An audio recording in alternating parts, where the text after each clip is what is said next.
before. And so I walked in and I walked up to coach and I said, "Hey man, I will give you $5,000 if you say this is a volleyball school."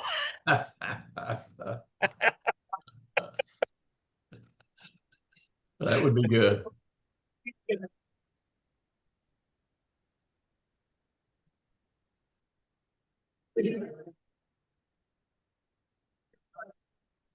So are you going to come out Saturday, you think, John? I'm going to try to. Good. Yeah. I'll see you there. Okay. See you.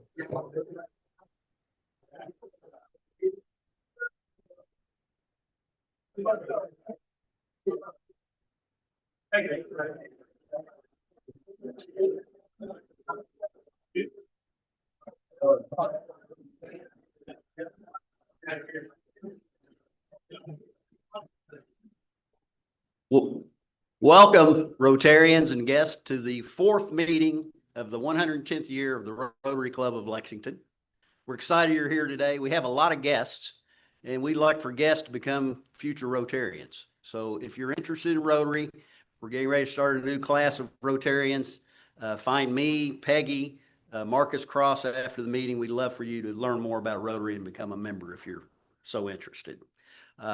As you probably observed, Mitch Barnhart is not here today, but the good news is Mark Hill is here, and he's with the UK Athletic Department. Mitch is ill. He texted us yesterday, said he didn't feel well. He'd do his best to be here today, but unfortunately he's not feeling well, so he couldn't make it today. But we've got a great program lined up.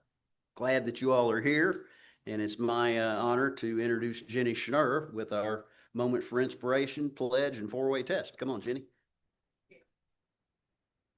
Let's start with the Pledge of Allegiance. I pledge allegiance to the flag of the United States of America and to the republic for which it stands, one nation, under God, indivisible, with liberty and justice for all. And the four-way test. Is it the truth? Is it fair to all concerned? Will it build goodwill and better friendships? Will it be beneficial to all concerned? Please have a seat.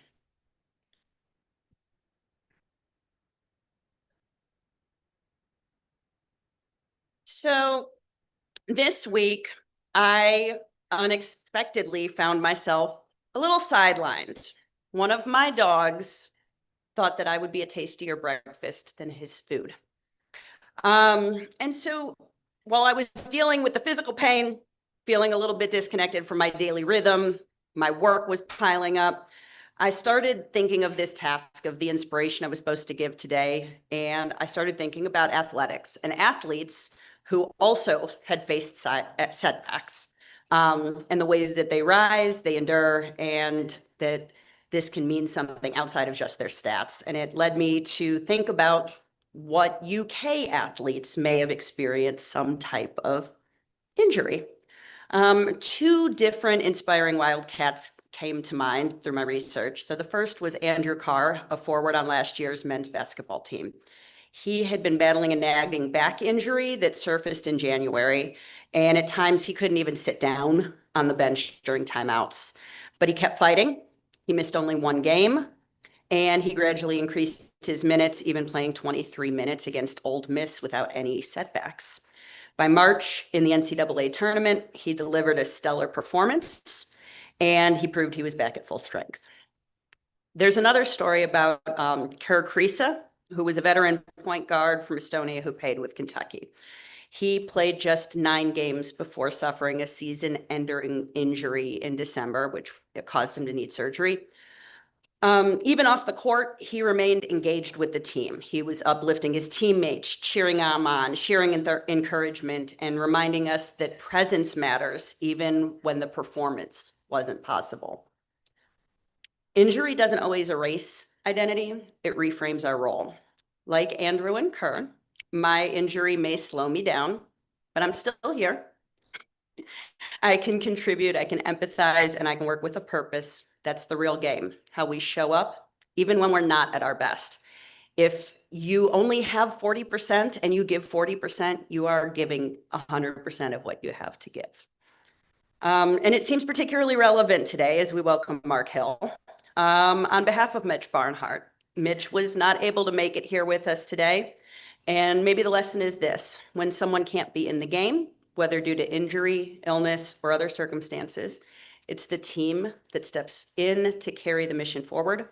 Presence, perseverance, and partnership matter, whether you're on the starting lineup or cheering from the sidelines. So let's be kind teammates who are worth leaning on.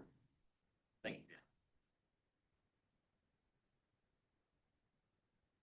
Thank you, Jenny. Trey, are you around, Trey? We've got a lot of guests today, and if Trey, if you can call out their names so we can recognize our guests, please. Good afternoon. We have several visiting Rotarians from Woodford County, Ryan Ray. Hey, Ryan. From the Florence Club, Gary, I'm going to butcher this, Wilmhoit. Gary. And from Nashville, Zach Moscow. Hey, Zach. Paul Stanley has a guest, Eric Eaton. Susie Basham has a guest, Cassidy Boyd. Chris Beck has a guest, Larry Cash, sorry. Jenny Schnur has a guest, April Petrie. Susan Adams has a guest, Cody Adams. Sorry. Susie Basham also has another guest, Kathy DeHart. I think that's her sister, so she's got some stories. Sharon Reed has a guest, Jim Reed. Brad Blaine has his son, Robbie, with us. Michelle Ripley has Lewis Hatcher with us. Alicia Chaffin has Alan Morgan here. Bob Millward has John Rich here. David Brian Blondell here. Jamie Schrader has Cliff Gookin. Mary Ellen has Keaton Fate. Jamie Schrader has Mike Taylor. And Peggy has Kyle Sutton here. So let's welcome all our guests.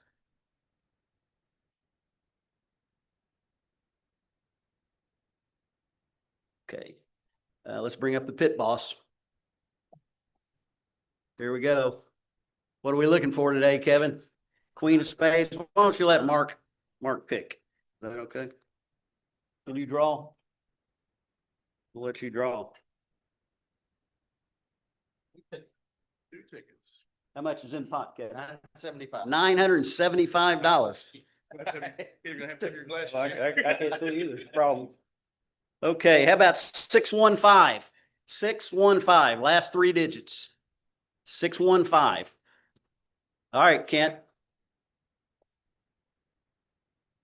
Next one is 652. 652. All right, Daryl.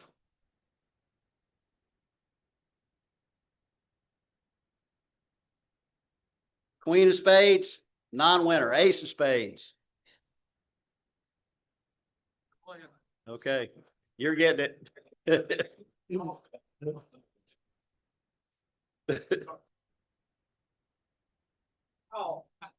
Wrong. What? There. Sorry, had to do that. Okay, now we have some birthdays. Lyle Hanna's birthday is today, and Lyle's in Europe. Jack McAllister, I saw Jack. Happy birthday, Jack. Chris Campbell has a birthday. Chris, happy birthday. Greg Megan and Matthew Valentine also have birthdays. So happy birthday to all our Rotarians. Okay, I have some sad news to deliver today. Carolyn Kurz died. And most of the members that have been here a long time knew Carolyn. She was the head of the Lexington Medical Society or Fayette County Medical Society for many, many years. That's a tough job, but she did it quite well. She was a Rotarian for 32 years. She was the president of our club. She was the first woman to be the president of the Lexington Rotary Club. She was also the president of our endowment. She was instrumental in working with Kevin Weaver on the Bluegrass Miracle League. She had a great life, a great involvement in Rotary, and she will be missed. I know nothing of the funeral arrangements at this point. Peggy, is there anything that's been announced or Okay. Once we find out the arrangements, we will let everyone know, but I want you to remember Carolyn and keep her family in your mind. Okay. Next week, we have no meeting here, no lunch meeting, but we have a special event. Susan Adams is doing a great job as our social chairperson. She's had some wonderful events. Tell us what's going on next week, Susan. Thank you, Jamie. It's hard to stand up here and talk about something fun next week after hearing the sad news about Carolyn. But Carolyn and I, over the years, went to many Rotary socials together, and she always had fun. So we encourage you to come out next week to our first Rotary picnic in many years. We will be at Waveland. It will start at 5 o'clock.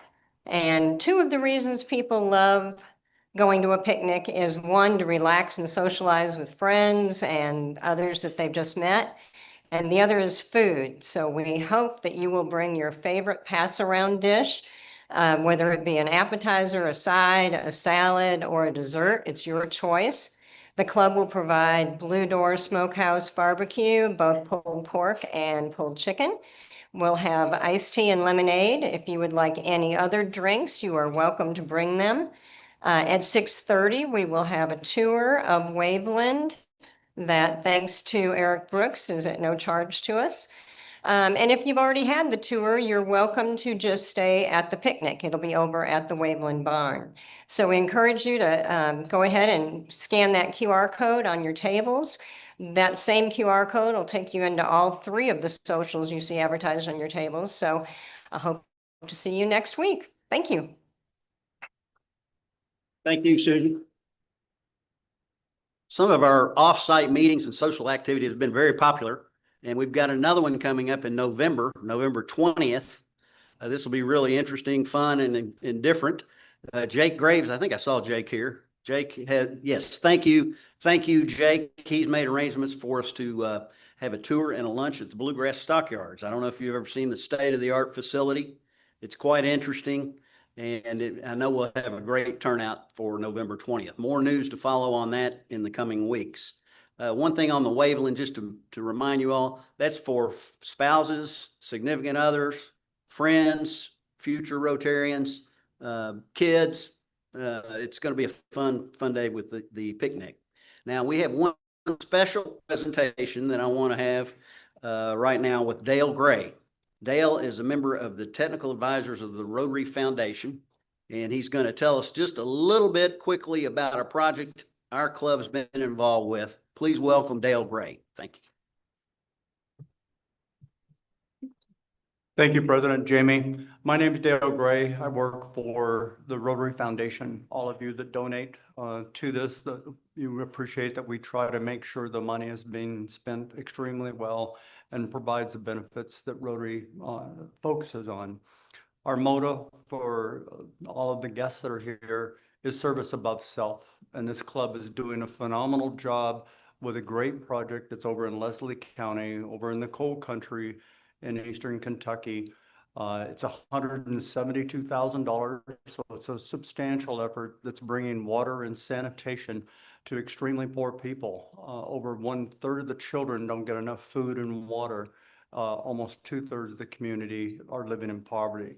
This club has made it a great effort. We have been here for the last 3 days reviewing the technical aspects, but also visiting with the people that received it and with the county, and they have great ideas. They're very appreciative of what this club is doing. And I'm honored to say that my evaluation is that this grant is going extremely well. Thank you very much, and be proud of yourselves. Thank you. Okay. Yeah. And it's a really exciting project. Dale's going to be here after the meeting. Please stay around if you can. He's going to talk about the project, give us a little information, talk about some of our Rotarians that have been involved in it. I don't want to leave anybody out, but I am going to mention Jack because Jack did such a great job, Jack McAllister, on putting the grant together, getting the money, and ramrodding the project. Thank you, Jack. All right, so now to the program. We've got a legend with us today. He's been a Rotarian for many years, past president of our club. It's always an honor when Jim Host is among us. Jim's a friend of mine, and I'm excited to have Jim here today to say hello and introduce our speaker. Fellow Rotarians and Bob Millward.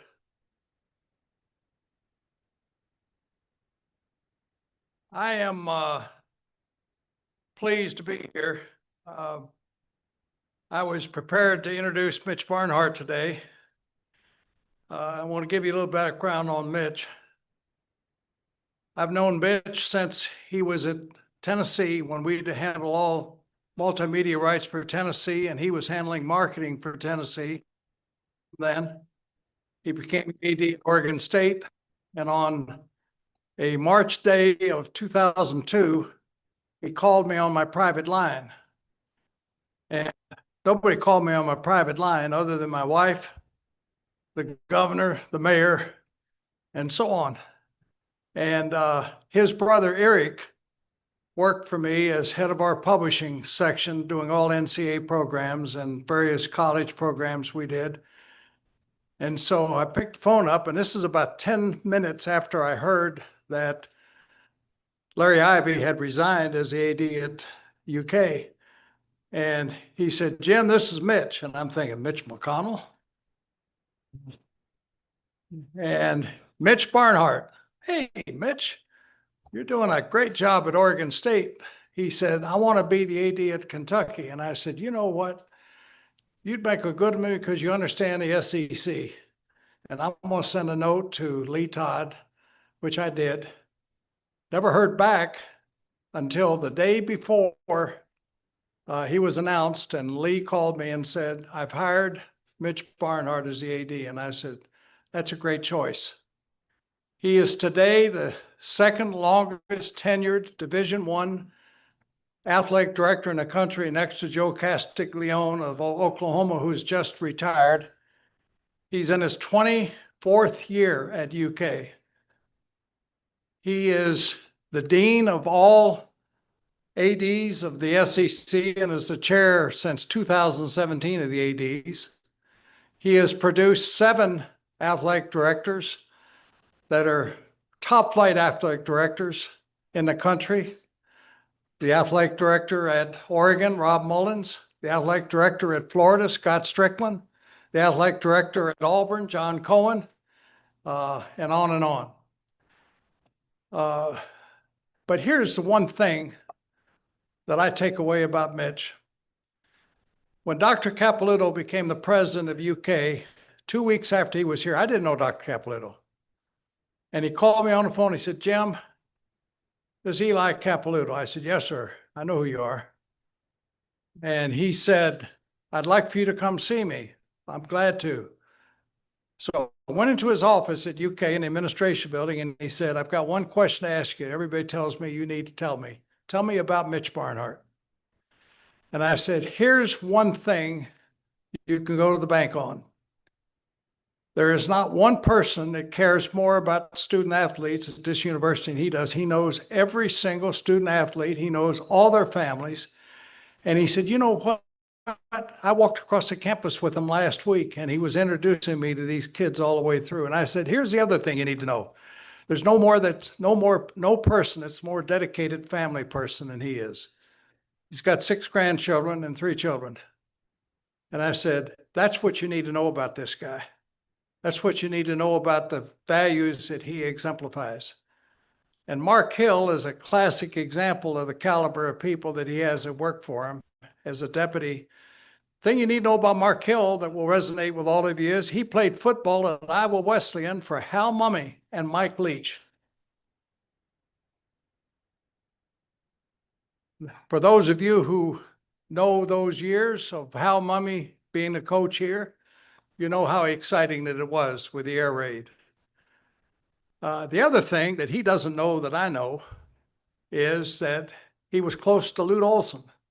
But Lute used to tell me about you because I was close to Lute Olson as well. When he went in the Naismith Basketball Hall of Fame, we got to be close friends, and we did all Arizona stuff as multimedia rights for years when Lute was there and Mark Stoops was there and Mike Stoops was there.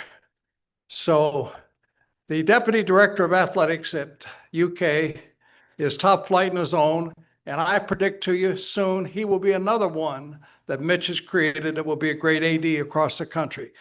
Ladies and gentlemen, the Deputy Director of Athletics at UK, Marc Hill.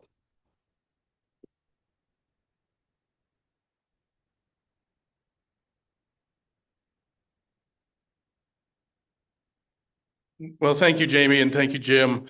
I didn't know you'd connected the Arizona piece. Yeah, so I was at the University of Arizona for 5 years. It's where I met my lovely wife there. She played softball there. Anybody that knows us and our children all ended up being college athletes, but it's because of Jenny, not because of me.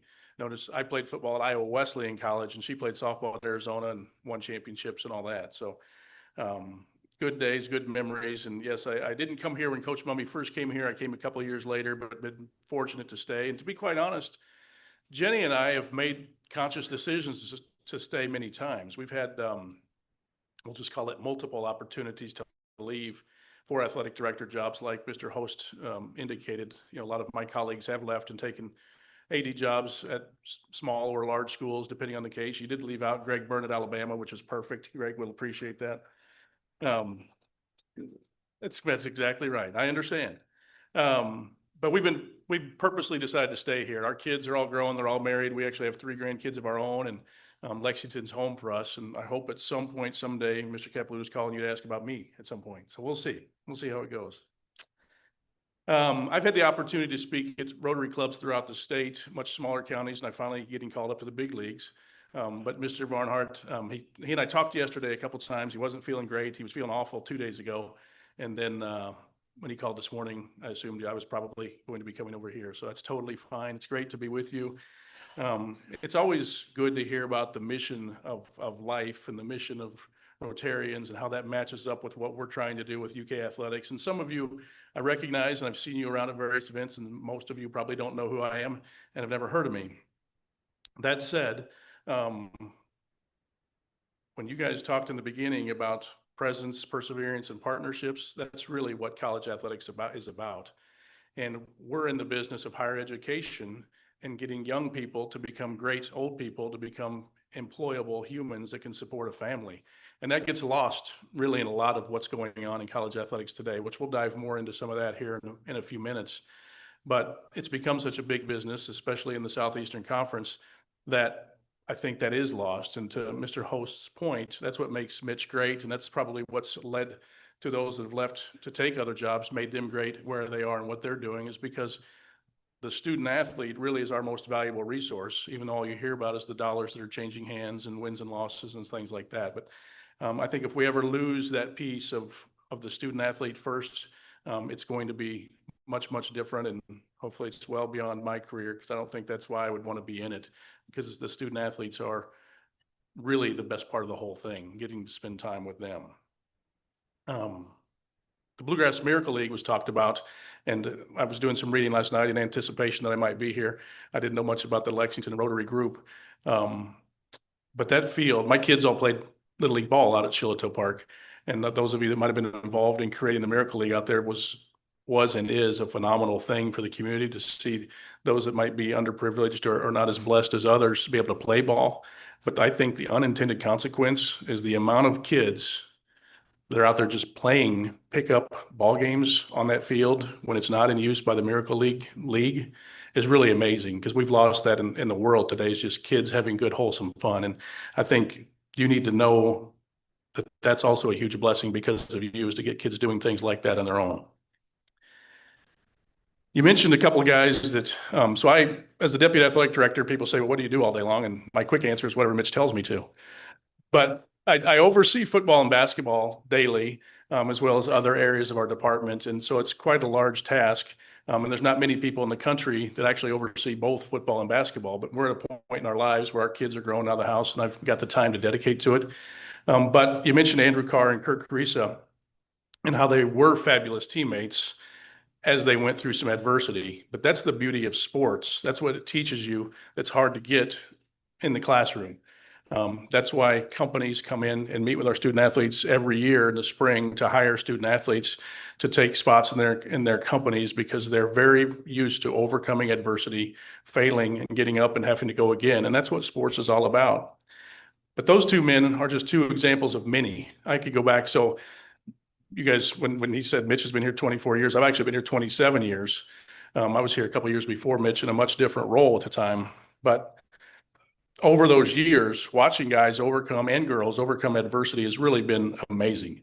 I think back to Randall Cobb and some of the knee issues he had and what he was able to do to become not just a great Kentucky Wildcat, but great in the NFL. And he's done well in the last couple of years since he's been out of the NFL. Jacob Tammy, who's a local Kentucky product. Jacob, I remember a couple times he got hurt pretty severely, and he wasn't the best built body in the world, and he would tell you that. So I'm not telling you something that he won't. But Jacob went down. Sometimes I thought it might be it. It could be over. And he went on to have a fabulous NFL career, and he's giving back to this community and helping us serve on our Champions Blue Board, which I'll come back to here in a few minutes as well. But those are people that have done exactly what you talked about, and they were very present. They had perseverance, and they were great partners to the program. The partnerships that we have with JMI Sports, which I'll talk about here in a few minutes, or campus entities, which is a huge piece of us having the Champions Blue LLC, are key to everything we do. And that's how a community, a city, and a campus work and all go together. And so that can't go unrecognized. But what I do first, and I know we have a hard stop at 1 o'clock, so I promise I'll be quick, but talk about our teams and where we're at here this fall. We, with some of the new rules that have come in place after the House settlement, which is some litigation we've been going through, our athletic department's actually going from roughly 650 student athletes to about 525. Sad that we're losing opportunities for young people to participate in high-level sports. That'll have a trickle-down effect. They'll be able to participate at other levels, but they won't be able to participate here because of some of the rules coming out of the courts that we had to go into enforce here July 1st. Football obviously is the key fall sport for all of us here in the Central Kentucky area, in the Big Blue Nation. They've pretty much been in town all summer with the rules the way they are today. When they start fresh in January, they're pretty much full blast. They get about 3 weeks off in May, and then they're pretty much here all summer. So they actually have taken the last 24 hours. I don't think this is breaking news, Keith, but they took a 24-hour little retreat, left campus to go do some team building stuff, and they'll resume practice on the field here this evening and then normal routine tomorrow. But they've had a great camp. I'm excited about what I see. It's a basketball city and state, but I'm a football guy. So I like our football team. I like where we're at, and I'm excited about where Coach Stoops has this group and what we were able to accomplish in the transfer portal in January, as well as what we've been able to do in developing young kids and getting high school kids as well, because I do think it's got to be a true blend of both of those. That's football. Volleyball, as Mr. Host was talking about here a minute ago, it's volleyball number one. If you haven't watched college volleyball, you need to. It's very, very fun and very, very fast.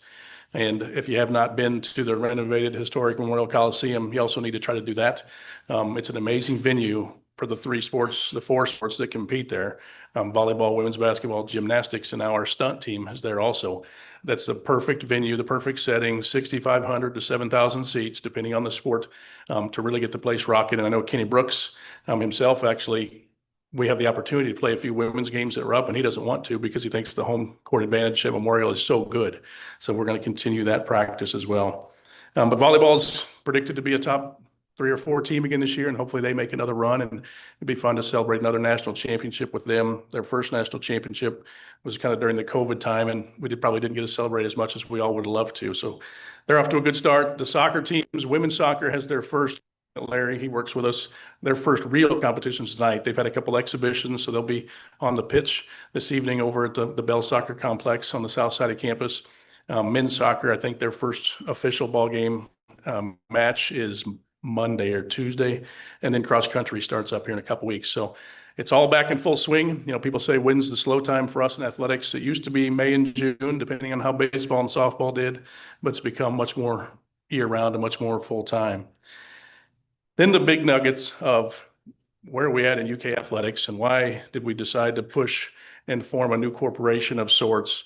There's a lot of reasons why, But the biggest reason why is to give us some nimbleness and some flexibility to maybe do things going forward that weren't possible. A lot of people said, what's the hidden message? What are we missing? Why are you doing this? And it's really that. Dr. Caputo, in partnership with Mitch and others on campus, decided it was time to do what they had done with some hospitals that they had acquired throughout the state and put them under a different LLC, which allows us, we're not trying to avoid any state rules or regulations or procurement, because the LLCs all have to still follow those, but it gives us some flexibility and nimbleness to do things maybe that weren't possible before. And you combine that with the changes in college athletics that have come about. The transfer portal is a big piece of it. The NIL and the ability for these young people to make money is a big piece of it. You put all these three things together, I think it partners. What Mitch and Dr. Caputo and Dr. Eric Monday have done has given us a fabulous chance to be a leader in all fronts. And then you combine that with going back decades and decades ago when multimedia rights became a thing in athletics and what Mr. Host was able to do. You combine that with what we've announced yesterday or 2 days ago with the extension with JMI Sports. That's going to set us up to have a chance to really be competitive in the years to come, which is what this state deserves. It's a state of 4.5 million people that it was alluded to earlier that has some of the most poverty-stricken counties in the world. And the resources aren't just lying around throughout our state to go do what we need to do. So these combination, these 3 or 4 things give us the chance to really produce a product on the fields and courts that you guys can be proud of, because I know this state, if anything, I've learned in my 26, it'll be 27 falls here starting in about a week and a half. If anything I've learned, it's that this state is very loyal and very dedicated to the Big Blue Nation. So what time are we at, Jamie? 12:47. So I got a few minutes more to go. I can keep talking or I can take questions. I'd rather talk about things you want to hear about than me rambling on. So questions, thoughts? Yes, sir.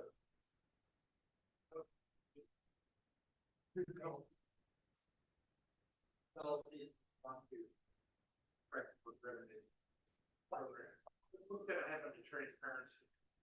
I'll give you an example. The allocation up to $20 million. So can't be revealed publicly. I don't understand. Is that kind of an indication of what's to come? The answer is, I think we're going to continue doing it like we've done it, meaning being transparent because of a lot of things. Number one is we've got our own governing board, which met for the first time earlier this week. And then when you talk about the revenue share money, the ability to revenue share with our student athletes is probably long overdue. It's unfortunate that it had to go to a court case to get to the point of that we're legally able to do it. For years and years and years, most of our sports have been able to award scholarships however they wanted.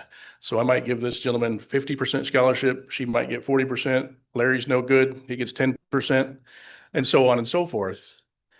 We've never opened the books to show what student athletes' finances look like. They fall under some rules that they're protected in that as students of the university. And so that is really the reason why we're not out there saying, here's how much everybody's getting in the revenue share dollars. It's not because we're trying to hide it from the public, especially our Kentuckians. The other piece of that, and you don't do this with scholarships either, is it helps you in the recruiting trail. If the people in Alabama and Tennessee and Florida don't know exactly what you might be offering little Billy to come be your starting pitcher or your starting quarterback or your point guard. But the LLC, the transparency, back to that part of the question, will be exactly as it's always been with all of our board minutes and our transactions. We're still a state entity and under state statutes. Good question. Let's go way back and then we'll come to you.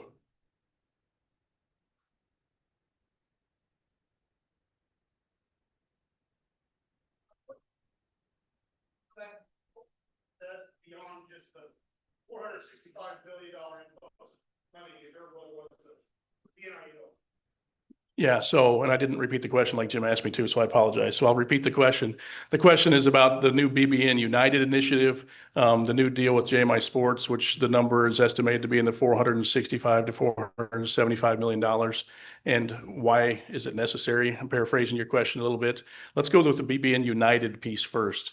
Over the last couple of 3 years, when we couldn't directly pay student athletes, but they could get the money, we've had outside entities running what we were called collectives, paying these young people. Some of them had started their own membership groups We've got our K-Fund organization, which is our development office, and that's where we want the focus to be. But these other outside entities had formed some membership groups, and we wanted to be able to continue offering that to the fans. And so BBN United, while it's an entity and that contract is held by JMI Sports, it is the official membership club of UK athletics going forward. And we're going to grandfather in quite a few folks that were members of the other organizations and collectives. So that's step one on the annual membership piece. But that doesn't dissolve anything we're doing in our development office and our fundraising efforts. We're an athletic department that operates on a budget that's in the middle of our conference. And that money has to come from about 5 different buckets of money, one of which is the multimedia rights agreement, which is JMI Sports. So extending that out another 15 years allows us to know where we're at in the marketplace.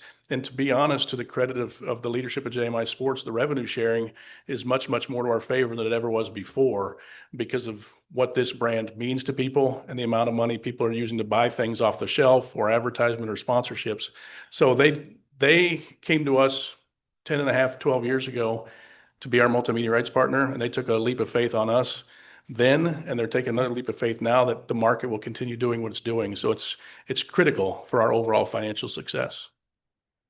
Back here.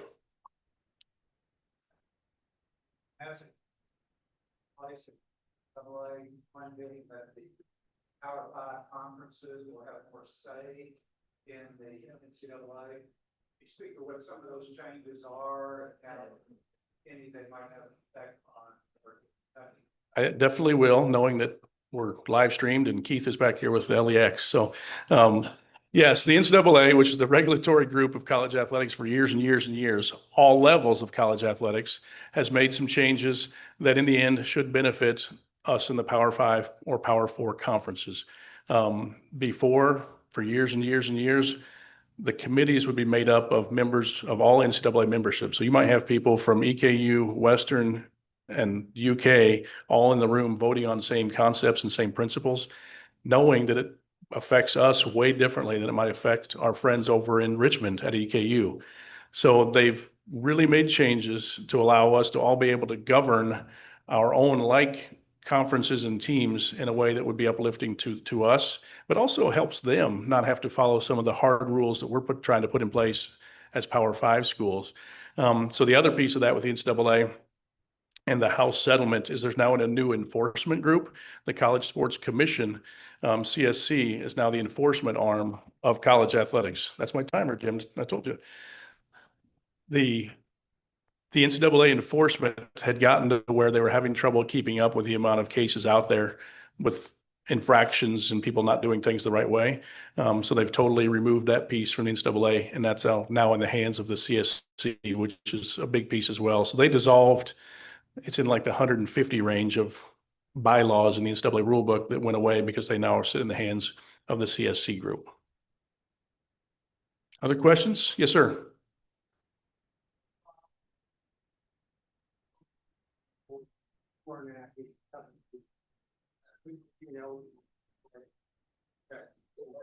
I sure hope not, because we still got one of them that's supposed to be here very soon in basketball. And I probably should not comment any further on him because he is supposed to be here soon. The answer is no. Our relationship with our campus international office and our state legislators and our ability to still recruit international student athletes, you hear a lot of the high profile ones, whether it was Z a few years ago or whether it's Andresia, who's been recruited and signed into this class. But we have women's golf, both tennises, track and cross country have quite a few international students. So we've been very, very successful at bringing international students to Kentucky and to become Kentuckians and become lifelong members of the Big Blue Nation. And I don't see any hiccups there with whether it's federal or state or campus laws and regulations. Way back.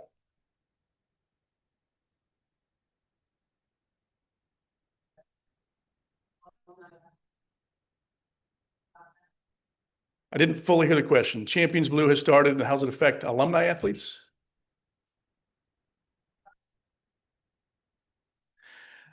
So I'm not sure I fully understand the question. So Champions Blue will now be the governing entity of UK athletics. They, yeah.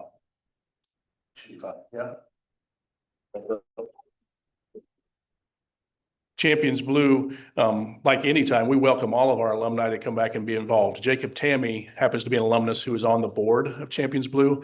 And he's been great to us as both a student athlete and somebody who was an ambassador when he was in the NFL. So he's the voice of the alumni in that group currently. Yes, sir.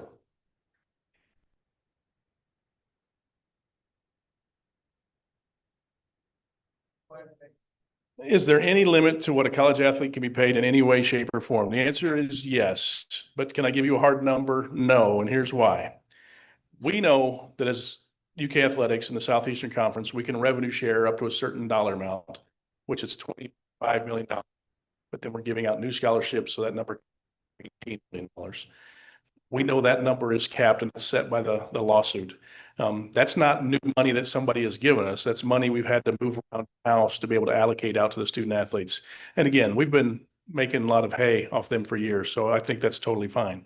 The next piece of it is they still have the right to go out and earn money through true name, image, and likeness deals, but they have to go through a clearinghouse called NIL Go, and those have to be approved for fair market value deals. So I'll use the term Kroger since they're a corporate partner of ours. If Kroger wanted to have our best basketball player promote them and their brand, they can agree to them with a hard contract. Here's how much we're going to pay you to do that. And then that deal has to be put in the system and it has to get approved. And then that student athlete, yes, he gets his full scholarship, room and board. He gets his revenue share money, he or she, and then they can also earn their corporate sponsorship deal with Kroger. The numbers that we've been dealing with the last 3 years will come down greatly if this works, which I know hope is not a strategy, but this has to work nationwide. Let's go right here. Our gentleman from Nashville, and then we'll.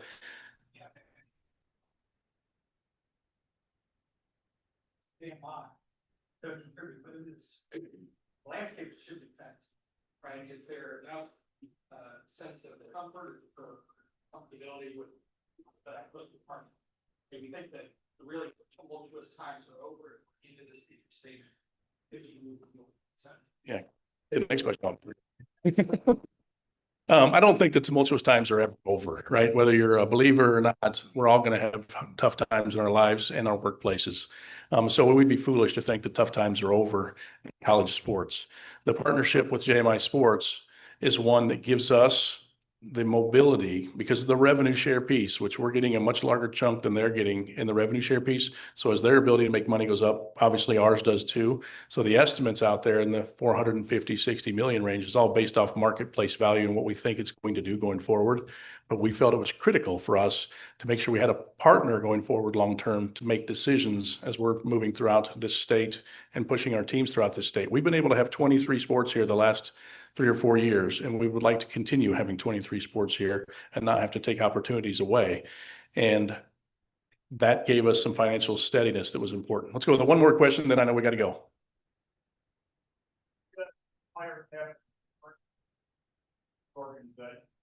Go outside. Any restrictions on their contributions that they have to make to the university in terms of money other than playing the sport? To limit what they can negotiate outside? Yes and yes is the answer to that question. Are there restrictions on what the student athlete has to do? I would more call it there's contractual obligations that they have to fulfill to be able to continue getting their money, whether it's show up to class on time, behave in a certain manner, those type of things.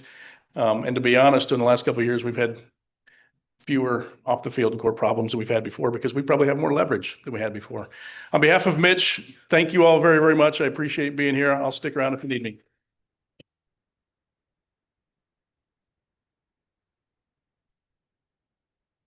Thank you very much, Mark. I just kept thinking about Joe Bologna and the pizza. How that was egregious a while back. So things do change quickly. We would like to present this Bill Strauss lithograph to Mark Hill for being our speaker today. Thanks again, Mark. Thank you.